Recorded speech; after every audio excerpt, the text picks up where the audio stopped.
to share with you, other than the internet, I take advantage of all of them in my life. So I have real estate, I have a WFG business, I do the AUM, and I do investment. So what I really believe for your life is that you should have something in all categories if possible, eventually. But you need something that's going to be your cash cow to get it going. Because some of these other ones, they need cash to make them work. Like the cash one needs cash. This one's pretty hard to build up if you have no money. This is pretty hard to build up without no money. So the point is that eventually you should have them all. So in WFG, okay, what I just wanted you to think about is nothing crazy. You build an SMD, and that SMD does $10,000 a month, $20,000 a month, or $30,000 a month after they become an SMD.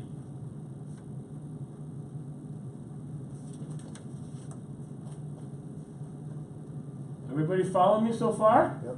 Nothing crazy here. $10,000 a month. So you come in, you're like, okay, I'm going to focus on building an SMD. So you build an SMD. That SMD is now out of your base. You're at they do $10,000 a month, $20,000 a month, or $30,000 a month. And that's realistic, by the way. A lot of times people do these fancy things. This is very logical. Going back to the logical thing I keep talking about, if you're into logic. Okay? Now, instead of using 17%, which is when you're insecure, you do that, because you want to fluff things up, I'm just going to go with 13%. Why do I say 13? Because you have 17, and then you have potential for bonus pools, and you're going to always have a little bit of Transamerica in there. So I'm just going to use 13. We could even go lower, but I'll use, or higher, but we'll do 13%. Okay, so that means is that this SMD that you've invested, you've worked with, you've built a relationship, you've trained, you've offered, you've spent some time. They now, on an average basis, because they're full-time in this business and they believe in what we do, they go out and they build themselves a business that's either $10,000, $20,000, or $30,000 a month. Everybody follow me so far? Yep. Okay, so this is 13% is $1,300, $2,600, and $3,900. Is that how much? Every month. Right? Yep. And then if you multiply that by 12, you get 15,600, 31,200, and 46,800. This is annual, a year.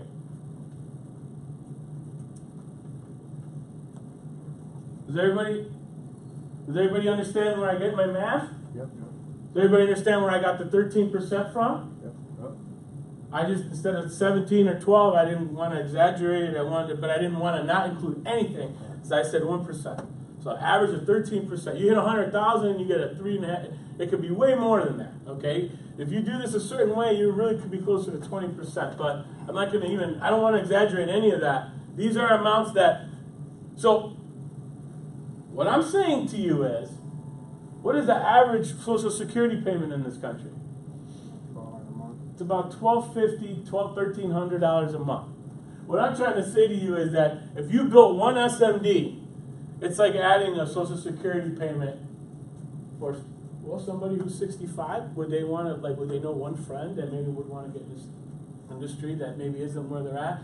If you were able to just get someone to do $20,000, now you're at $31,000 a year, which is $2,600 a month. Imagine $2,600 a month. What that would do to a family if that was coming in on a passive basis. Now, it's not 100% passive. It is a little bit of an exaggeration to say, but it's pretty passive on an SMD generally.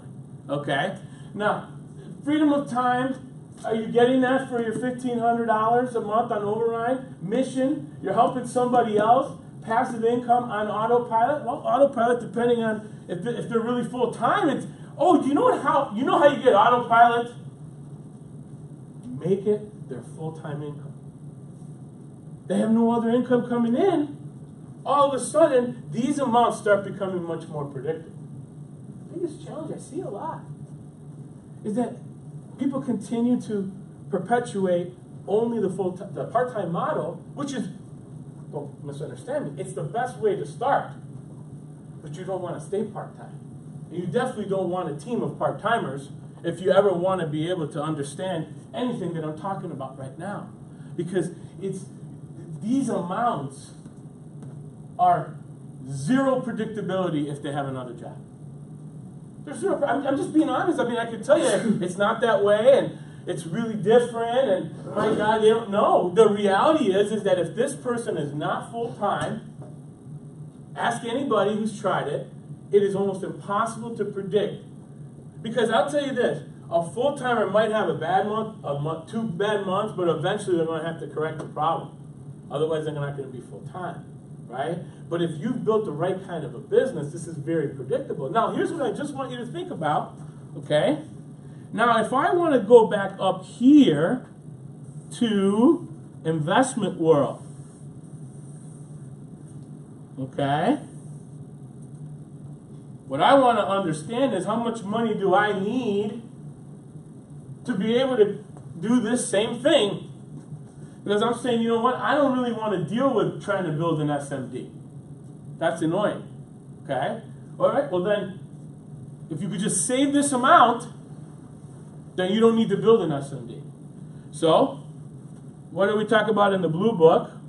We go 20 times, right? 20 times, 20 times. Well, Zoom in. Zoom in, okay, all right. So I'm going to go 20 times this amount, right? 20 times the 15,600 is 312,000. If I want to have the 31,200, then I need $624,000 saved. And then the last one, for 46,800, I would need to save $936,000. So this is an alternative. If you don't like the SMD option, the alternative is to try to save some money equivalent so that you can live that passive income that way. Now, I would put up 25 times because a lot of guys are going to argue 5% is way too aggressive if you talk to investment people, right? They're going to say use 25 times, so these numbers look even more skewed. But we'll just stick with 20 times to stay consistent with what we talk about in the blue book. So, again,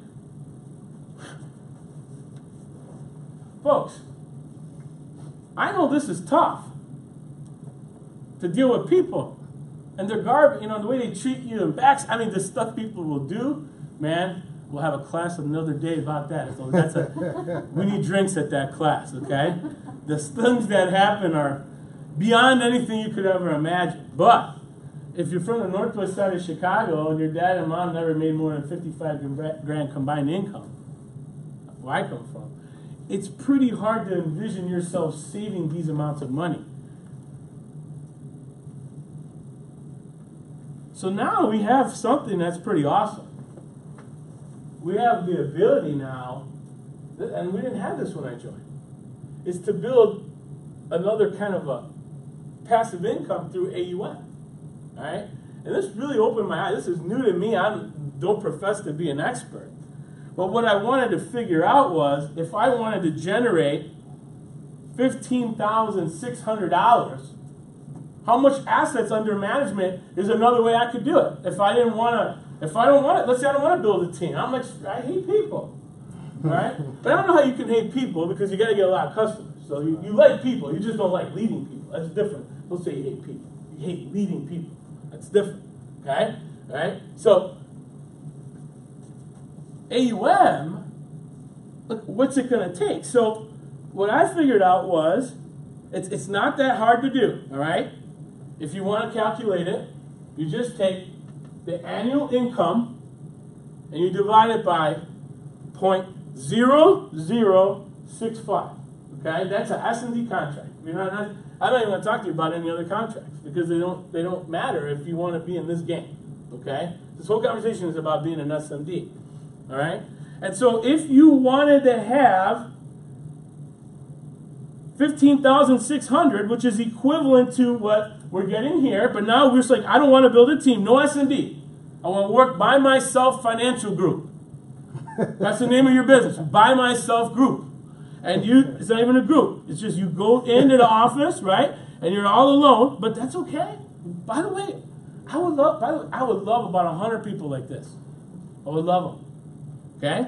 But if you had 2.4 million under management at 65 basis points, okay, that's an SMD contract, that would give you $15,600 a year, which would be equivalent to having an SMD that's generating.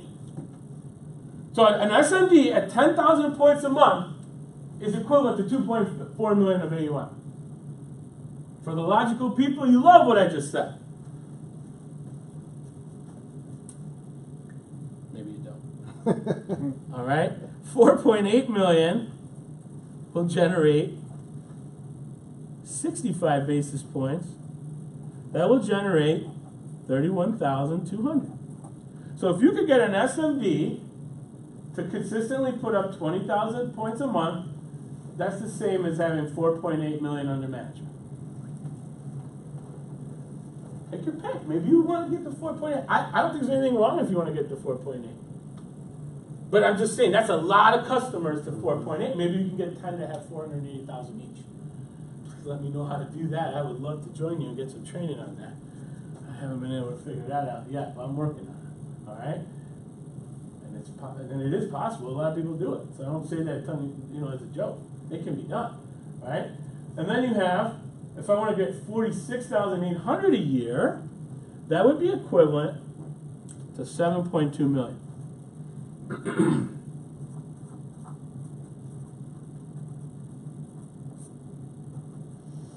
That'll be 46.8. I know Pat has already more than that. He's got 6 million just in alpha, right? So Patrick, right now, see, quietly, without anybody, we tease him, and I tease him the most, right? But this dude, he's got a 30,000 point a month SMD on his team in AUM every month. That's pretty cool in my book. That's pretty fan. But understand, that dude busted it to do that. You ain't just doing that yap in your mouth and just saying it is a lot of work. But you know what? God bless him. So is getting an SMD with 30,000 a month, right? Some of us still trying to figure out how to do that, right? So what I'm saying is that I look at this and I say, why don't I do both of those, right? I mean, my strategy for you is all of the above, right? And so this is only involving getting a Series 65 license to be able to participate in this world, but also know that it's going to take, right, it's not only 2.4 million of what we're going to talk about in a couple of minutes here of indexed annuity business. That'll pay you a lot more money up front, but this will pay a lot more money in the long run. Right? And now you can even put annuities with this AUM stuff built into it as well, right? And then lastly, and these two I'm going to be more generic about, but the thing that you have to understand just is that it's not cheap, right? Like if I have real estate, like what do I have to pay? I mean, if I have cash, fine, then it's easier. But again, how'd you get the cash? A lot of us, if we buy real estate, what do we have to do? Borrow money. We got to get a loan, right? And so, like, I just giving you an idea. Like, if I got a $500,000 loan or a $500,000 property, okay, a $500,000 property with $50,000 down, you still have to pay. Your mortgage is $2,117. Right? If you put a same $500,000 house, you put down $100K, you have about an $1,882. This is your mortgage payment, guys. Okay? On $500,000. Now then, what else you got to pay on top of that? Property taxes. Property taxes. What is Crook County charging these days? What's Crook County charging now? Out here, it's about 1.8, I think, is what you paid, if I'm not, or at least rather, I think it's 1.8. what is it? What is it in the city? 1.5? I don't know what it is, but is it? You add 5,000 at least to that, and then divide that by 12. Is it safe to say $400 on top of that for just real estate taxes? I think it's going to be higher than that, right? And then what else we got? We got to have insurance. That's another $100 a month. Excuse me. Water and sewer. Is it? Do you see how this could start creeping up to about $3,000 for a $500,000 property? And then what can you get? Robert, is it fair 2 units on $500,000? You know a little bit about real estate with you. If I had a $500,000, could I get 2 units? Where are you? Just talking an average. Is that looking closer to 4 or 5 units? Okay, so depending on where you're at. Okay. All right. And then what kind of rent could I charge? Let's say if we did, let's just do 4 units on average. 12 to 1,500. Okay. So let's say 1,500, right? And if we have 4 units, that's 6,000, right? And you've got some expenses here, right? And then you got to pay the debt, right? And so it's not that easy to just cash flow a lot of money with this stuff, right? That's if you find the right property, right? A lot of times people over leverage themselves. They get 95% loan to value, and then they can't charge the right rent. You know, there's a lot of factors. I'm just trying to say is that it isn't that easy. There's a lot of expenses up front and a lot of risk up front in real estate before you're going to see any return on that money. That's only my point. I'm not saying you can't make money with it, right? But I mean, like, for example, I own a unit, right, downtown. I don't know, probably like $250,000. But even free and clear, okay? Even free and clear, it's $700 because by the time, just the BS, the associate, blah, blah, blah, blah, blah, right? Well, if you're collecting, I don't think I collected it, 1,400, I don't. You look at, okay, so you're cash flowing 700 to 8,400 on an asset that's $250,000. What return is that? It's like 4%. Now, you know what I mean? Like, to me, that's not, now, it's an asset class, okay? It's a different risk, but if you're doing it that way, it ain't that smart. Now, there's people here in the room, you know, like Robert's family, they're really savvy with real estate. They've learned, you know, I probably have to take a class from there, you know, to learn that kind of stuff. And you can make money. But the point being is that for every good story in real estate, there's a lot of other stories like mine or other stories where, you know what I mean, like how much you really can make on it. And then there's a lot of headache that's involved with it, you know, depending on what type of stuff that you have. So everything has a headache. Everything has its thing. I'm just trying to make comparisons here. And to me, it's like, you know what? Have a little bit everywhere because you never know what's going to happen in life, you know? And then with the internet, all I wanted to say about the internet, and I'm going to bring up our guest, is it's been commoditized. Commoditized. What does that mean? I don't know if I spelled that right. What does commoditized mean? Todd, can you help? Then the price has been driven down to something that everyone agrees that is the price for that. And it's hard to have an extra margin. There's just really no margin left. Everything is squeezed. Everything's squeezed. Try to buy like earphone jacks. Like there's 17,000 companies trying to sell them to you at 1 penny different than the other guy. That's like that for so many things. So the internet, I mean, you can make money, but it ain't that easy to do when you start talking about really starting to make real money like what we're talking about down here. So when you look at this, folks, I just want you to think about, you know, these are like the options that we have. And I realize that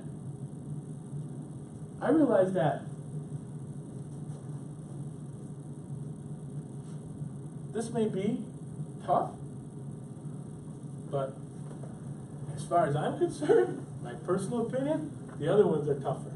Unless you already come from means, maybe you already have a lot of money, different story. Maybe you can skip over some of this stuff. I didn't have that choice. Most of us didn't have that choice. And most of us don't have that choice. And I think if you crystallize in your mind what you're really trying to do here, it makes your life a little bit simpler when you wake up in the morning. If you know that you want to go after this area or this area or whatever, or a combination of the two, then make sure that your activity for that day, your mental processes, your thinking, everything is geared towards that. That's why in some areas I've never been that strong, although I try to work on getting better, because my brain literally from day one, maybe it wasn't laid out this way, but it was just something like, hey, it makes sense. And by the way, that's not specific to WFG. What works like that? How about every single industry in the world? My neighbor, he's an attorney. This guy, he brings in a case for $5 million, and his partner decides how much he gets. It's not even decided up front. I don't. Would you guys like that deal? No. Hey, you know, it's not. You bring in a deal. You know, Shante, you close that deal, bring it in.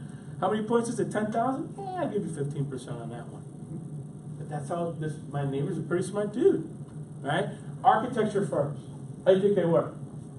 Same way. There's a partner. They make the money. They get everything comes off the top. They don't call it override, and they don't put it in the grid in a 1 hour presentation in a hotel. I get that. But the point is that when you look at this override structure, it's not some like weird thing that we made up, and it's like, no, it's like the way the entire world works. Jewelry business.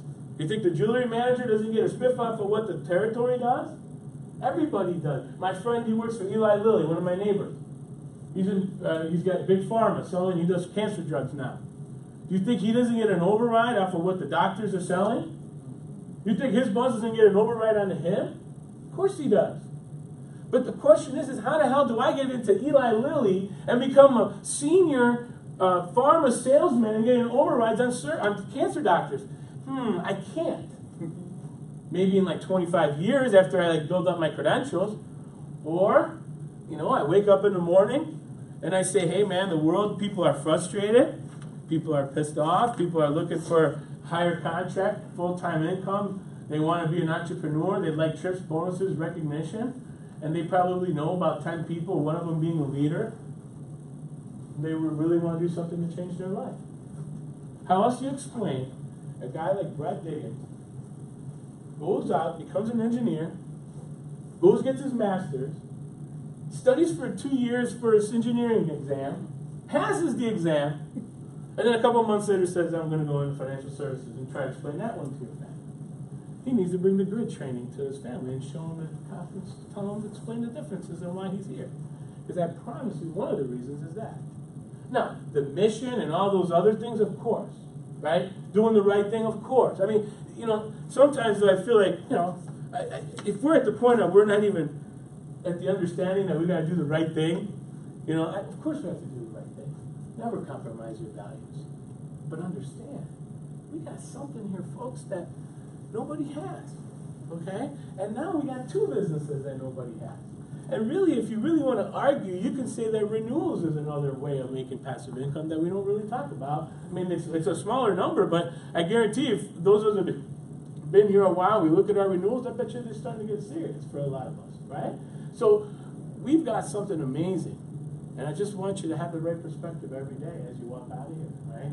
We've got Crump here today, and look, you know, this guy drives down from Madison. He's never once asked me for anything, but, you know, I think I want to say this to you guys, as I think it's just something we need to do. It's like, let's work hard, and every time we have a provider, that after this training that we apply it, that we get some business to them, you know? Because, you know, providers are committed to us, and it's a two-way street. I want to be able to tell him that the time that he spends down here, it's time for us to, I think, increase our volume in some of these other product areas. And if you haven't ventured over into annuities yet, make sure you do. You know, try it out and listen to the things that he's going to talk about, because there's a huge market out there, a lot of money to be made in this industry. And you know what really the best strategy is? It's probably a little bit of everything. A true advisor has a client come in and says, hey, a little alpha, a little AUM, a little sprinkle of life insurance, we'll add some long-term care, and a little bit of annuity. Because the annuity is going to give you that guaranteed income. Nobody else can do that. Right? I also didn't mention annuity, right? That could be a way to generate that investment income. So these are things that, you know, these are the kind of conversations, like when you're talking to smart people, do you think they don't want what we just talked about? You think the person in your neighborhood that makes $300 grand a year, you think that if you had a conversation about these types of things, of guaranteed income and passive income and having freedom, and that's what people want. Once you've already achieved the income level, then it's quality of life that's next. And the way you get the people that make money is the quality of life conversations. It's the same thing with annuity. It's about giving people peace of mind. Hey, do you want a certain part of your portfolio guaranteed that not have to think about that it's going to give you a predictable income? And then the rest we can play with. So there's really a spot for all of it if you do it right. So let's give a big hand to Eric Mueller from Crump Insurance, and we welcome him up here.